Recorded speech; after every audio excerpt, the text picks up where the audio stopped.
du chapitre 6e de l'épître que l'apôtre Paul avait adressé à l'église d'Éphèse. Il nous dit, il dit aux chrétiens, fortifiez-vous, donc tirez votre force dans le Seigneur. Et puis il ajoute, résistez au diable. Écoutez ce que nous avons demandé. De résister au diable. Et puis dans la suite, il nous donne une série d'armes. Il les appelle lui-même les armes de Dieu. Il dit que ce sont des armes qui vont nous aider à rester fermes au mauvais jour. Nous lisons ces phrases, mais nous ne les lisons pas trop bien. Pourquoi? Parce que quand on parle d'armes, tout le monde voit des pistolets, il voit des machettes. Dieu ne fait pas de nous des koulouna. Non, comment on les appelle? Non. Ce sont des armes, mais qui doivent nous aider à résister aux ruses du diable.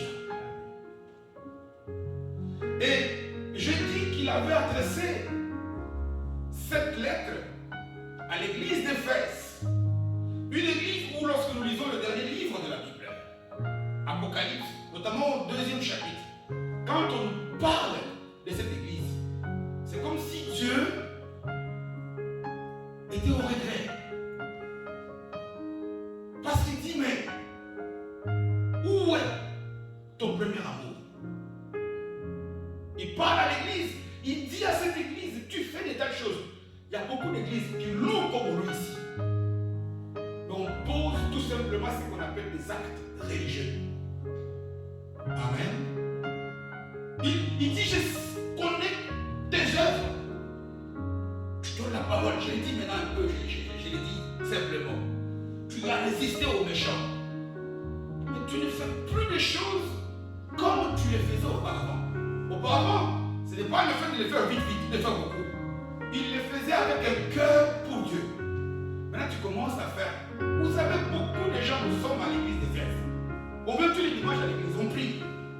Le premier amour avait été, et nous l'avons abandonné en cours de route. Parce que nous n'avons pas su.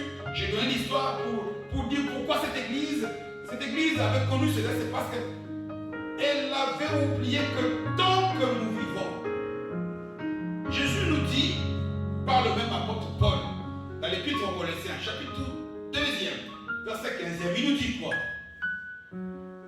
Par l'œuvre de Jésus la croix, il a livré le diable en spectacle et il l'a dépouillé. Mais nulle part, il est marqué qu'il l'a tué. C'est-à-dire qu'il est vivant. Il l'a dépouillé de sa capacité pour nous tuer. Il l'a rendu ridicule parce que tout le monde a vu comment est-ce qu'il a ridiculisé. Mais il est toujours actif. Et il passe par des circonstances de la vie. Parce qu'il a un réseau terrible. Il a un réseau composé des gens qu'on appelle, un jour par la grâce de Dieu on le verra. Parce que quand on appelle autorité là, ça a un sens. Quand on appelle domination, ça a un sens. Quand on appelle des principautés, c'est quoi toutes ces choses-là? C'est pour montrer qu'il a un réseau terrible. Qu'il a disséminé partout, dans des familles, au travail, au marché, dans des magasins, dans des bus, partout, ces réseaux-là sont présents. Dieu ne nous a pas caché la présence de ces réseaux-là. Dieu ne nous a jamais dit que la vie chrétienne, Jésus est mort, ressuscité, et puis vous aurez la paix sur terre. Non. Il y a cette... Quand est-ce qu'il... Lorsqu'il conclut toutes les 7 lettres adressées aux églises d'Apocalypse, il termine par dire à celui qui fera quoi? Qui vaincra. Parce qu'il sait que pour arriver à la manifestation de la victoire de Jésus, un acte spirituel qu'il a posé, nous allons être confrontés à la guerre. Amen. Nous allons être confrontés aux difficultés. Regardez comment aujourd'hui, partout, dans nos familles, c'est l'affaire. Partout où nous passons, même parmi les chrétiens,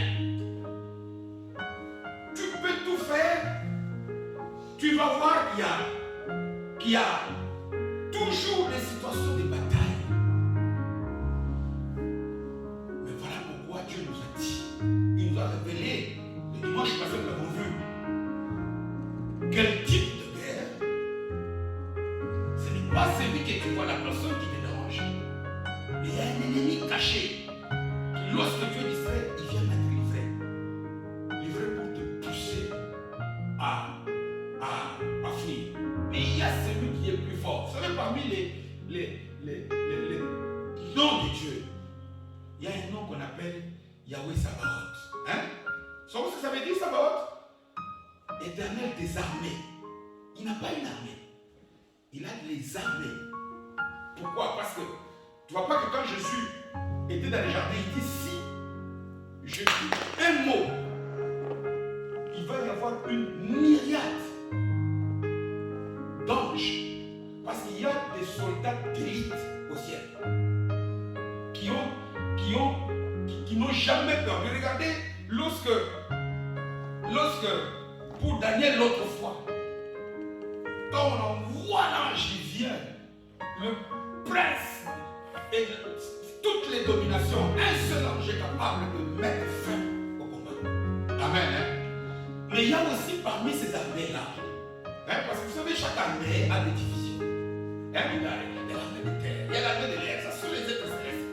Mais moi et toi, nous les chrétiens, l'église, c'est l'armée de terre.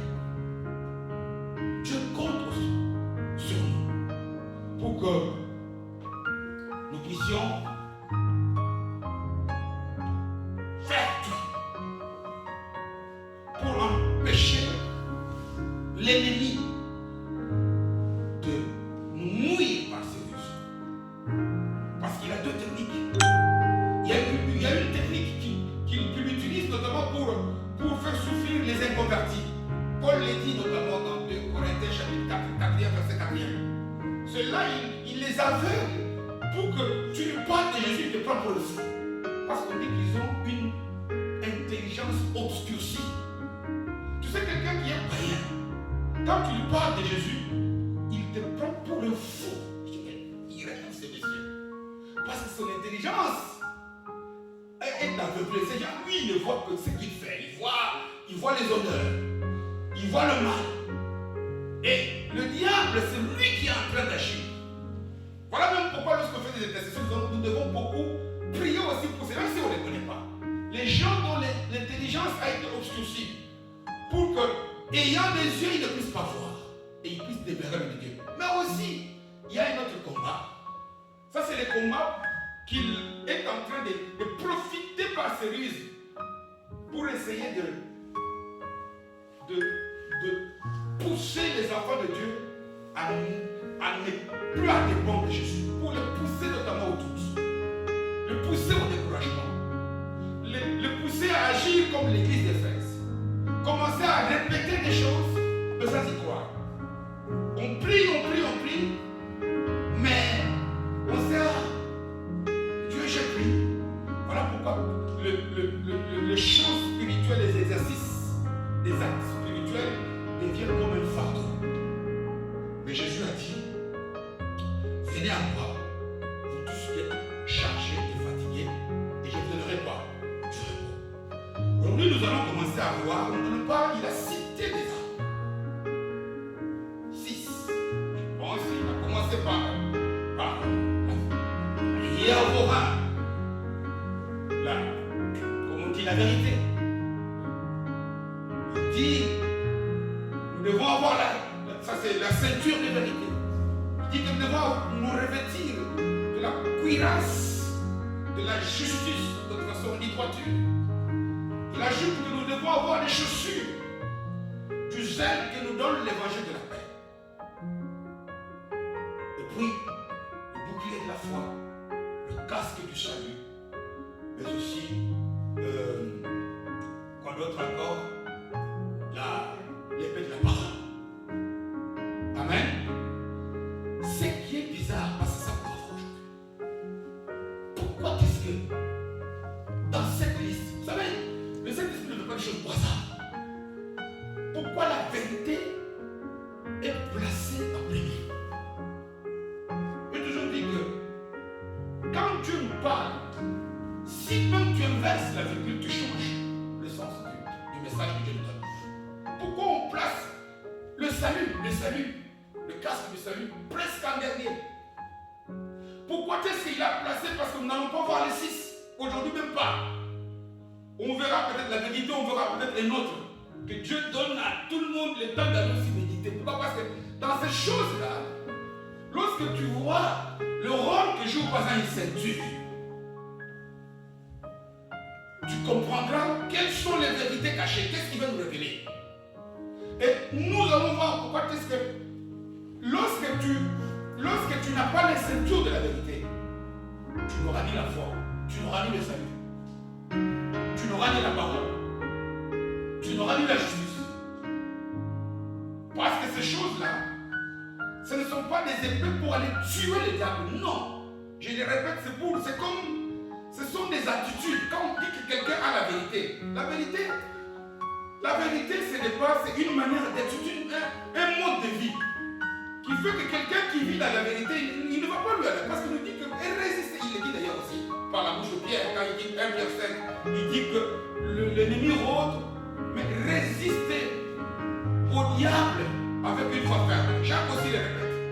Il nous demande d'avoir une attitude, parce que là où il y a la vérité, rien que la vérité, l'ennemi fuit. Amen. Là où vous verrez que dans beaucoup de choses, quelqu'un va aller même dans des choses simples. Nous privilégions toujours le mensonge. Nous allons voir pourquoi est-ce que nous perdons souvent des combats. Nous allons d'abord avant tout lire un passage qui va nous aider dans l'évangile selon Saint Luc, chapitre 22e. Luc, chapitre 22.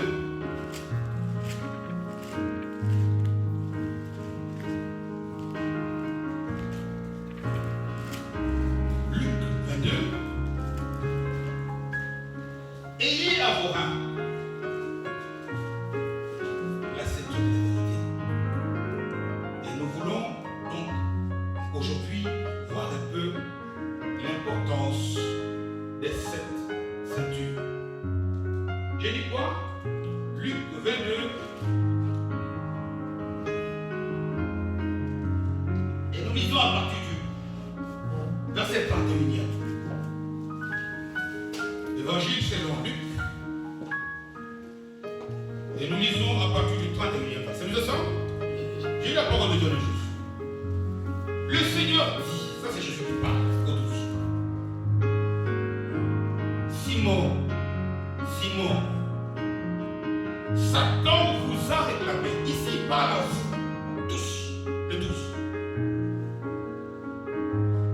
Satan vous a réclamé pour vous cribler comme le froment. Vous tous. Mais au verset 32e, il dit, mais moi j'ai prié pour toi. Il ne dit pas moi j'ai prié pour vous. J'ai prié pour toi, afin que ta foi ne défaille point. Et toi, quand tu seras converti, affermis tes frères.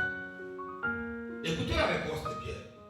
Parfois, il faut garder silence. Verset 33e. Seigneur, lui dit Pierre, je suis prêt à aller avec toi. Et en prison et à la mort.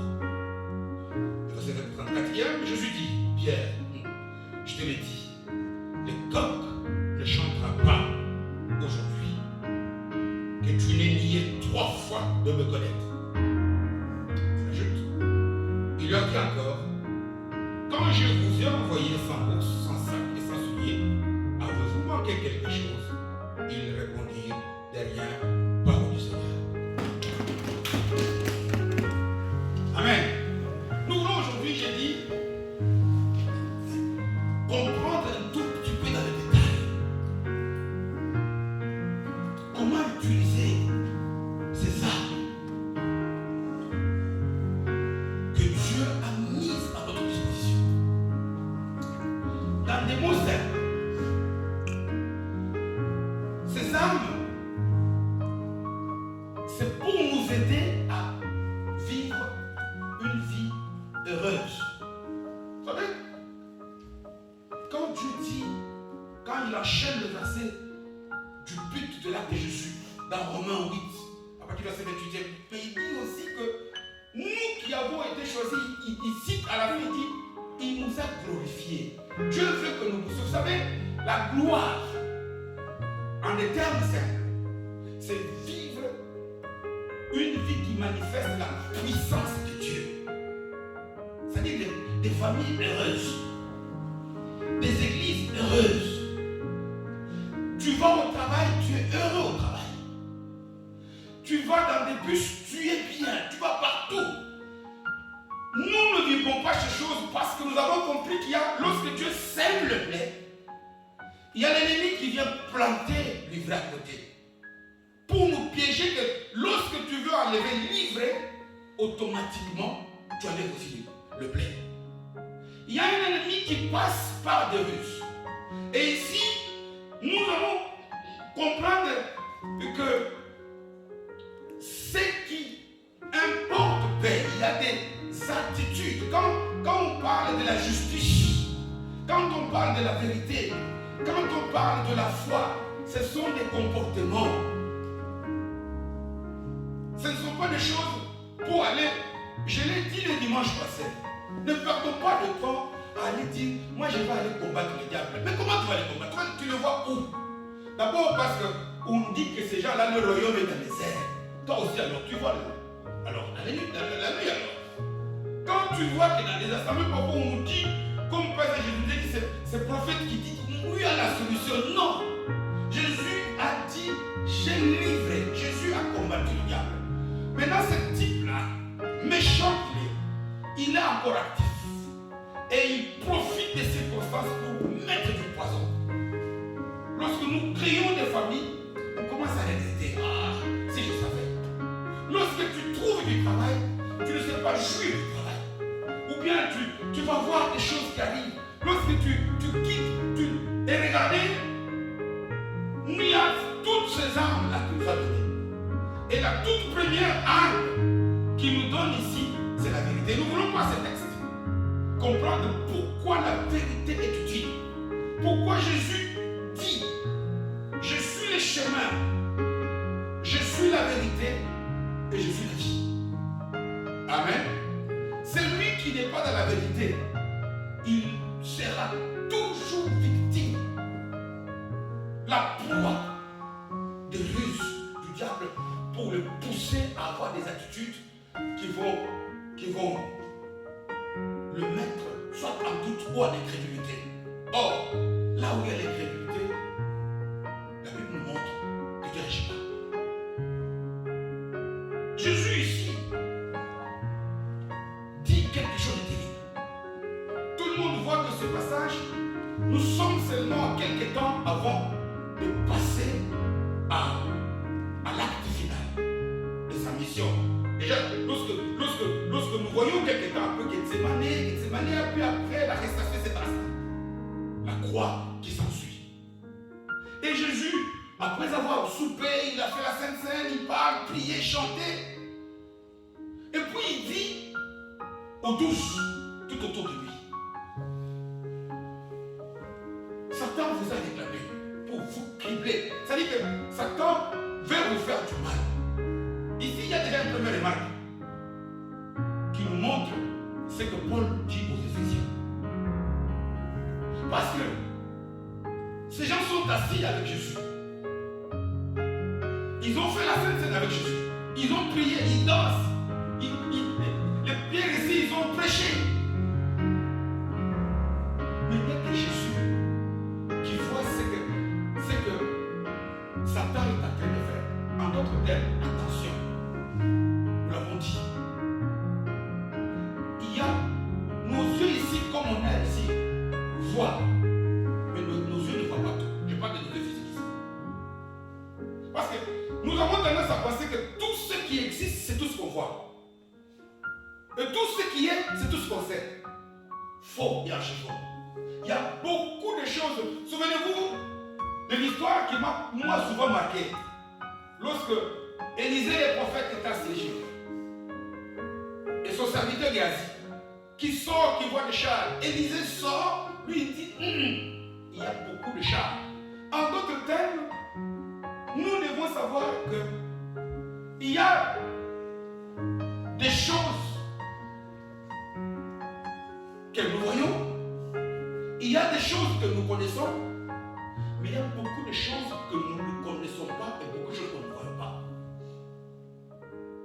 Et beaucoup de situations, je ne dis pas toutes les situations, il y a des situations qui nous arrivent dans la vie. Moi je vois une sœur qui me fait des problèmes. Ça c'est que je vois dans le visible. Mais l'origine est dans le spirituel. Parce que nous allons voir ici que dans la suite, pourquoi est-ce qu'il a commencé par parler à tous? Parce que celui qui était dans la suite, celui qui va être confronté au problème, c'est Pierre. Et nous allons voir même plus tard les conséquences que ça a eu sur la vie de Pierre. Pierre Jésus commence par le dire, Satan va vous faire du mal. Il va utiliser des ruses. Pierre regarde à gauche, à droite. Il ne voit rien.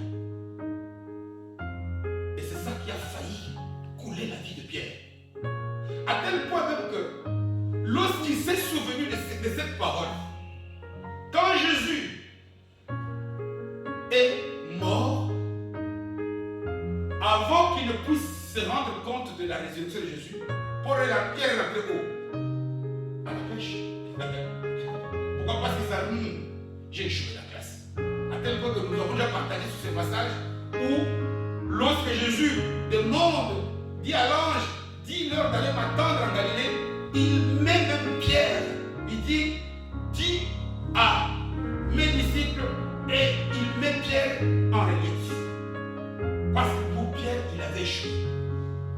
Parce que Pierre, ici, il est tombé dans le piège de l'ennemi parce qu'il a manqué de vérité. Parce que il a voulu mettre la parole de son Seigneur en doute. Et c'est là où je commence par dire. Je commence par dire à toute l'Église, attention. Attention, il y a parfois des choses qui t'arrivent comme ça. Je répète que ce n'est pas tout. Mais si ce qui t'arrive trouve sa cause dans le spirituel, si tu ne cherches pas la solution dans le spirituel, la situation va durer. Et nous allons trouver la situation dans le spirituel que lorsqu'on utilise les armes de qui? De Dieu. Il y a des gens qui viennent chez des frères, des sœurs, des intercesseurs, pas nécessairement des pasteurs. Il vit un drame dans la vie physique. Il voit des combats, la maladie qui affecte peut-être le corps ou des situations de la vie terrible. Mais lorsqu'il vient exposer à l'église, aux chrétiens, de l'aider dans la prière, mais il a du mal à dire la vérité. Même chez nos médecins, ici, les médecins praticiens qu'on connaît ici, si tu ne lui dis pas la vérité de ta maladie, il aura du mal à te guérir.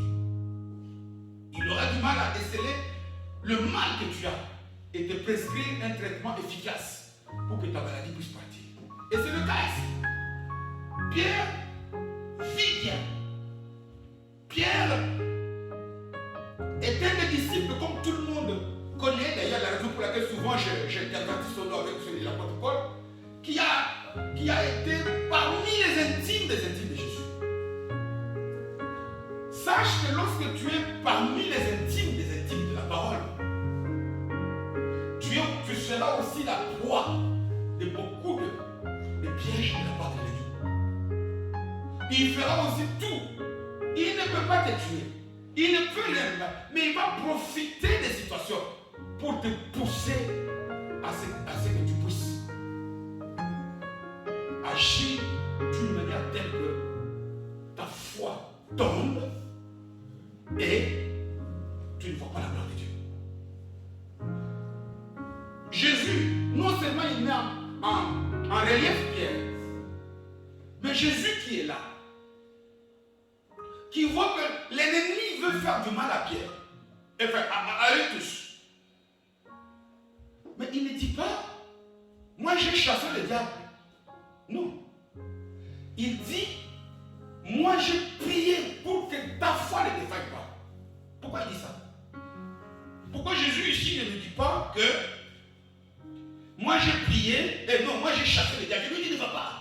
Non. Il est capable de le faire. Et il l'a fait par son œuvre. Mais quand Jésus prie, raison pour laquelle d'ailleurs on dit qu'il est notre intercesseur, notre avocat pour le Père, c'est parce que celui qui va être confronté à la situation là, c'est toi. Amen. Et à un moment donné, on peut prier pour toi, mais celui qui devra poser un acte de dire la vérité ou le mensonge, c'est toi. On peut faire pour toi tout ce que tu veux. Jésus nous aime. Il nous a donné les armes. Il a fait ceci. Il a tout. Il nous dit, je suis là avec vous. Mais celui qui doit poser les pas, c'est toi. C'est moi. C'est nous. C'est chacun individuellement. Voilà pourquoi ici, quand il dit, moi j'ai prié pour que ta foi ne défaille, ne meure pas, ne cesse pas d'être. C'est que j'ai tout fait, ce que je te dis ici, pour que la manière dont lorsque tu vas rencontrer la situation, tu agisses bien dans la vérité. Voilà ce qu'il a dit. Parce que quand nous disons que Jésus fait le pour moi, mais quand tu es devant quelqu'un, tu es devant un agent de la police, et tu mens, tu veux que Jésus te bloque la bouche ou pas? Parce que là où nous arrivons, il y a des moments, des vents de fer qui nous arrivent, des vents de situations qui nous arrivent. Partout où nous passons, à un moment donné, le seul acteur dans le visible, c'est moi. C'est toi, c'est nous, c'est chacun individuellement. Et quand Jésus prie pour nous, en d'autres termes, Jésus fait en sorte que notre manière d'être, nous soyons toujours vrais partout où nous passons. Et voilà pourquoi cet homme, Jésus lui dit, il encourage. Satan nous a réclamé. Il met en garde, comme il nous met nous tous en garde ici maintenant, que nous allons vivre des situations. La guerre ne s'arrête pas. Nous allons vivre des combats dans les situations qui vont arriver. Mais quelles que soient ces situations, moi et toi, confrontés, parce que Satan ne nous fait que du mal, attention, demeurons vrais.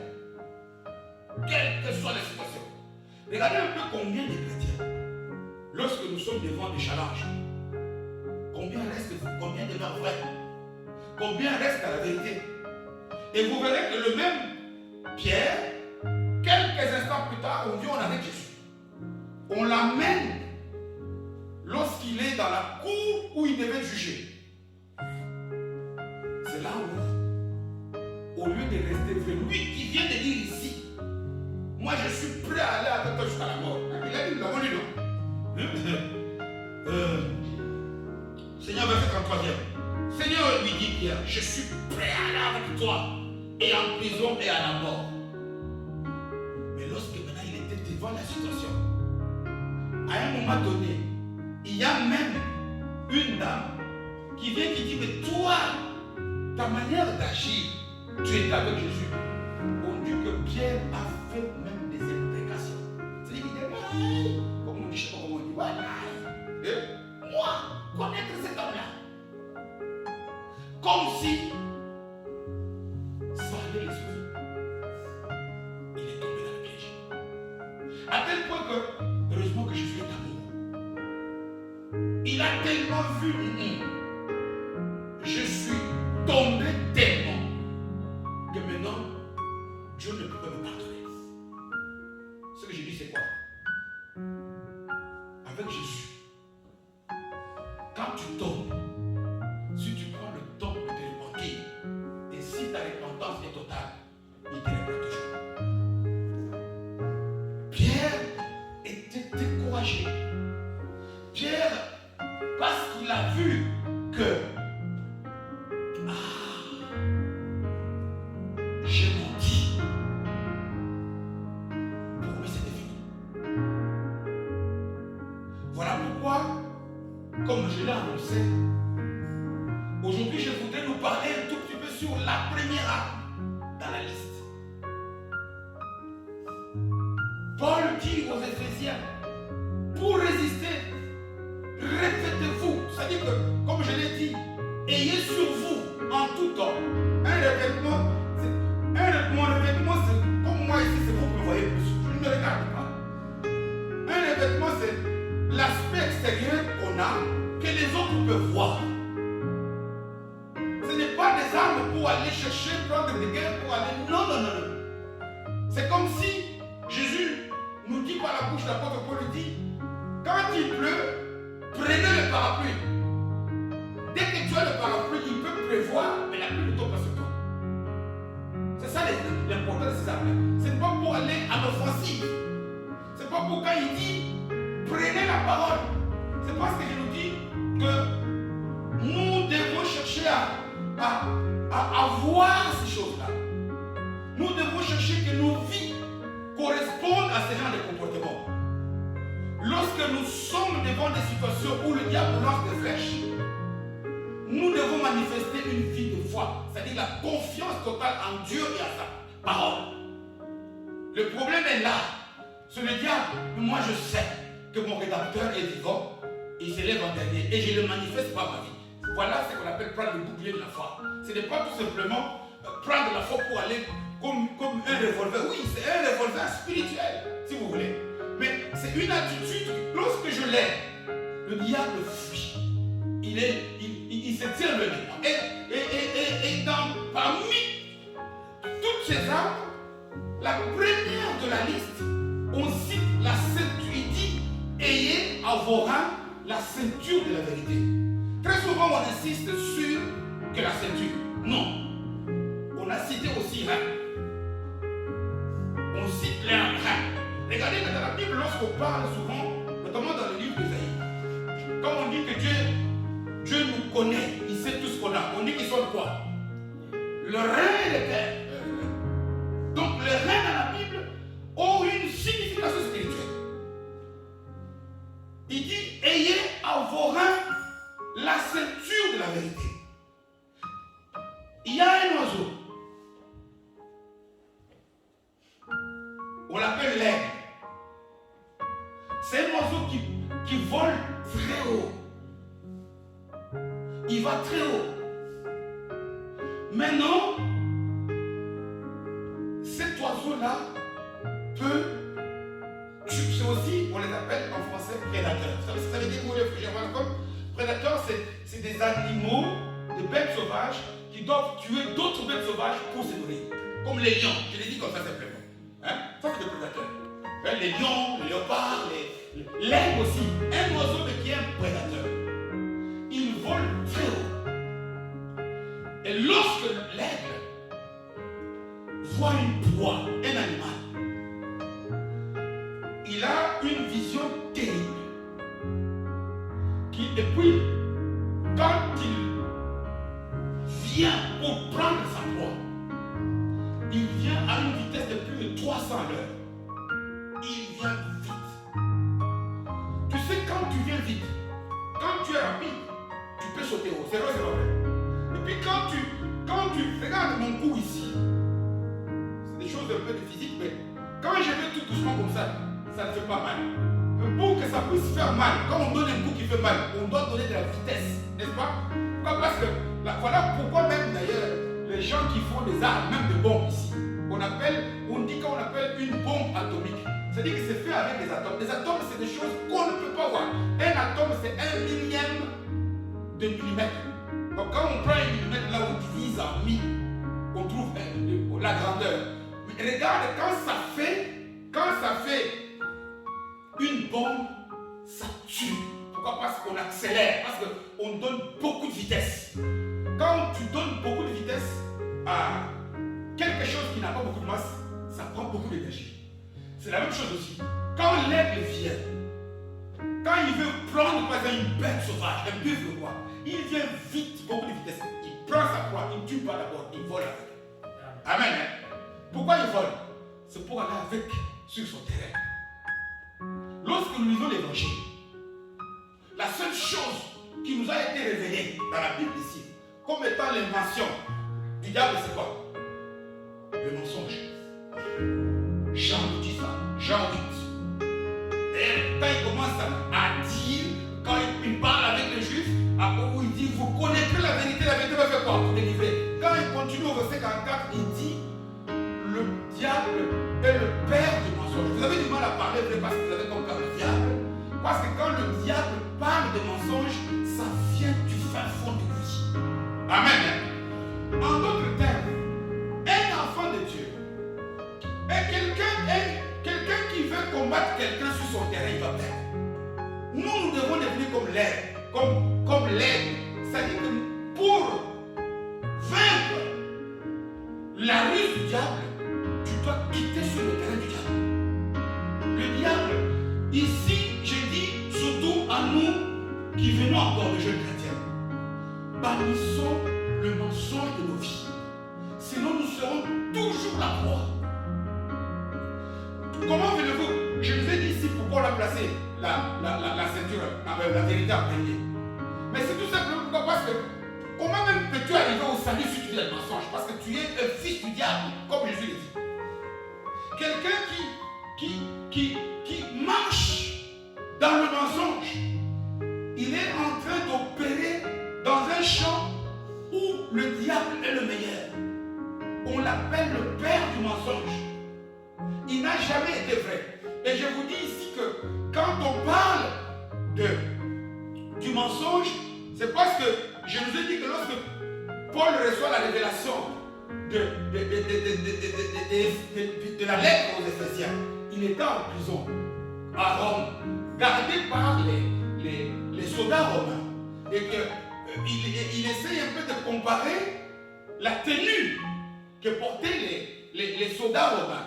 Et il avait vu que ces soldats-là, ils avaient une grosse ceinture.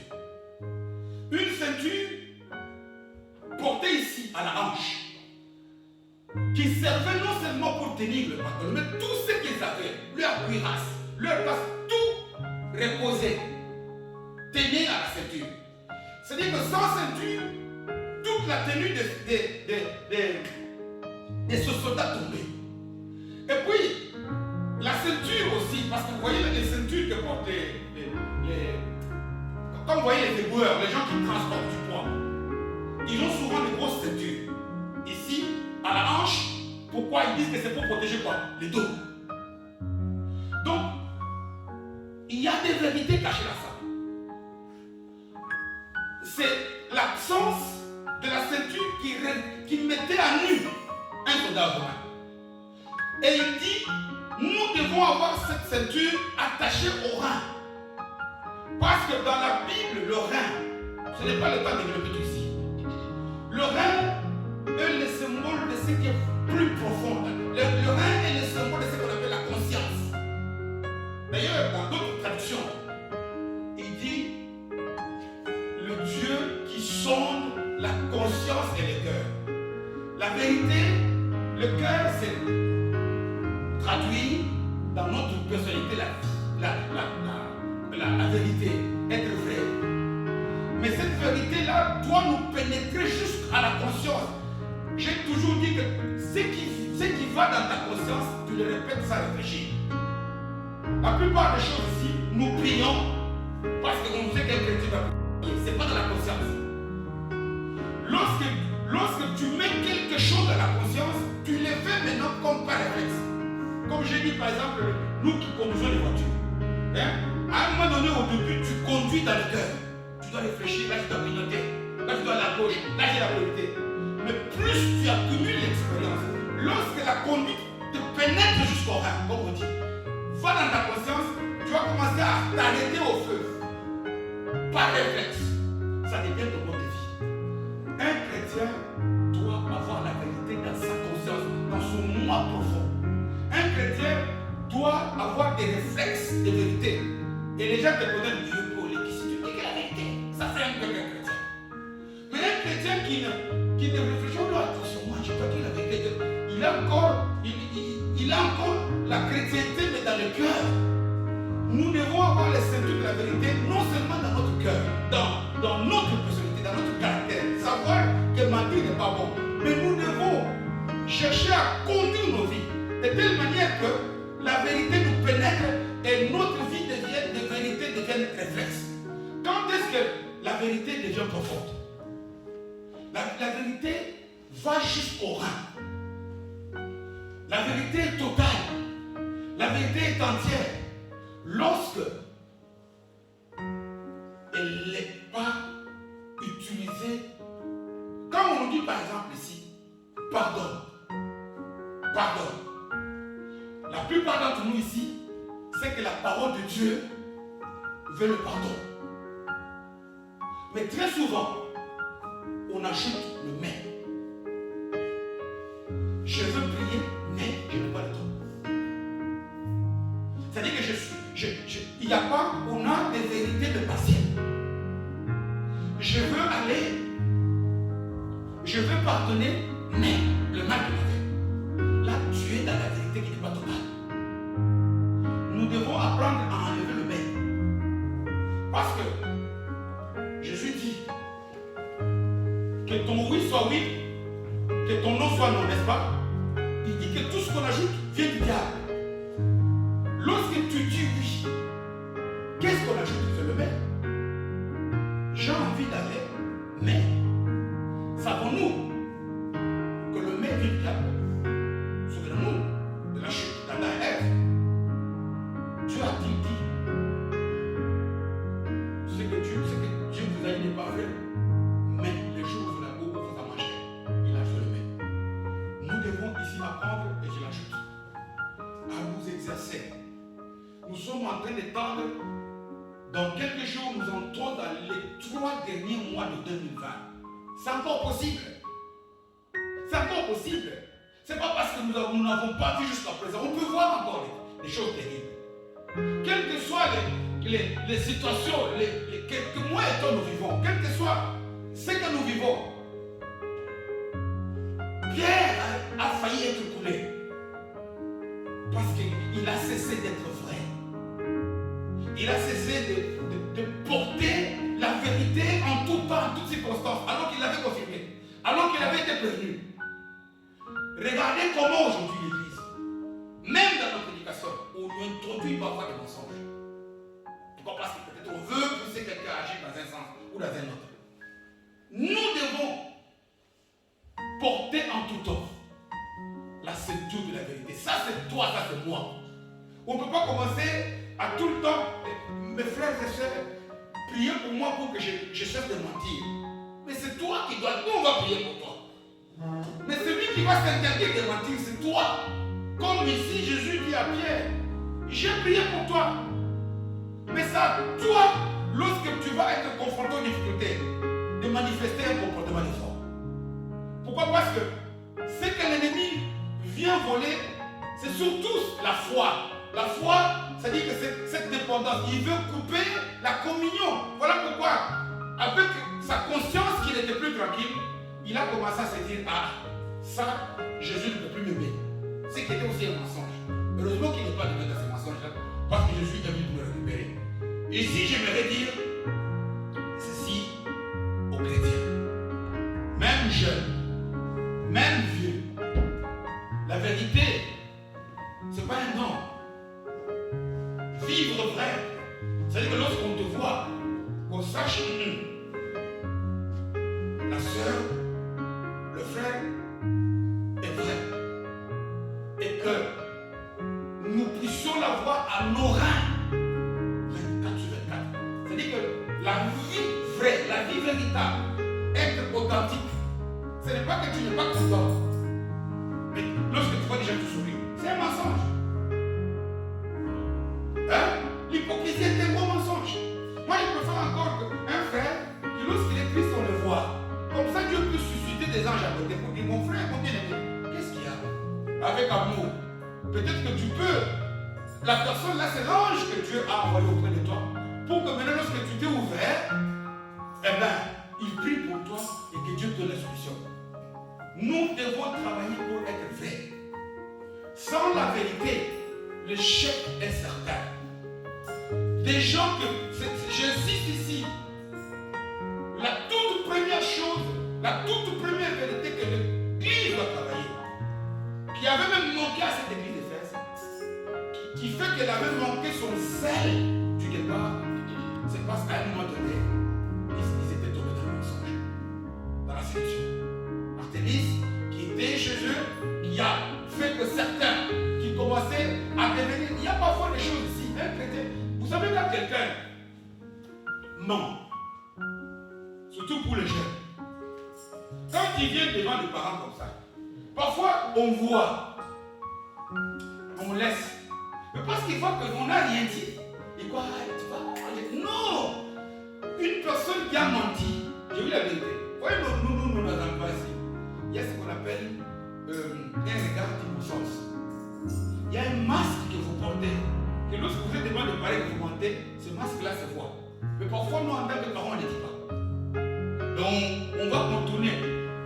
Nous acceptons de mourir, on ne mourra pas. Pour la vérité.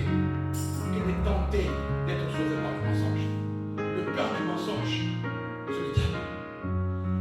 Le champ de bataille, c'est dans nos pensées. Où il vient pour attaquer nos pensées. Sortons d'abord du mensonge. Avant de faire quoi que ce soit, avant de chercher à être droit, à chercher la justice, avant de chercher à manifester le zèle que donne l'évangile de la paix, dégageons de nos vies la vérité. Viens chez ton bien-aimé, ce que tu veux, c'est qu'il te donne quelque chose. Sois vrai. Dis la vérité.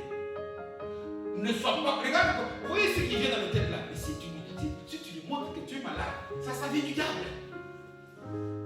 Raison pour laquelle tu verras la personne qui te dit au moment, tu vois, j'ai écouté une histoire, j'ai du mal à la raconter si quelqu'un peut la raconter hier. Non, c'est pas bien de dire comme ça sur les réseaux sociaux, c'est pas bien. Mais tu vois, quelqu'un qui veut piéger quelqu'un d'autre, qui lui demande, vous savez comme le diable est séducteur. Quand il vient avec des mensonges, tu as toutes raisons de croire. Mais ici, le message que le Saint-Esprit nous donne à nous tous, travaillons pour rester vrais. Pierre est tombé dans le mensonge. Pas une fois, pas deux fois, 3 fois. Et ça a failli le couler. Nous devons être comme des aigles.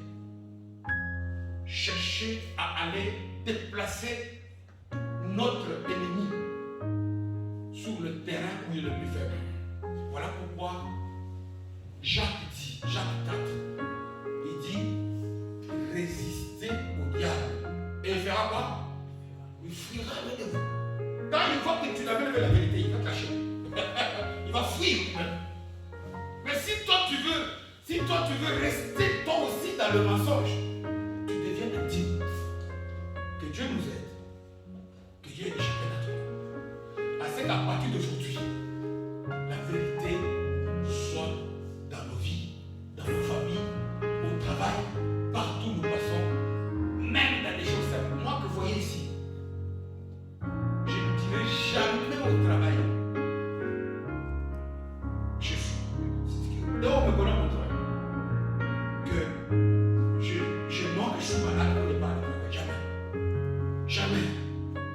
Jamais de la vie. À tel point que, vous savez, lorsque nous avons eu le deuil du pauvre Sarah, ils savent que je suis comme ça. On m'a donné 1 semaine. On m'a payé, on m'a rien. Parce qu'on ne m'a même pas demandé l'attestation. Parce que c'est que celui-là. Je suis allé, j'arrive, je vois mon appel. Après, quand il voit par contre, il a dit, t'as un problème? J'ai dit oui, je suis avec. Il dit, va, c'est à la maison. Comme on était en deuil là, je n'ai donné ni attestation, je n'ai ni prouvé, même pas. Et ils m'ont dit, nous devons, la vérité paye toujours. Amen. Que Dieu nous aide à ce que cette parole puisse nous pénétrer et qu'elle nous bénisse et que nous puissions traîner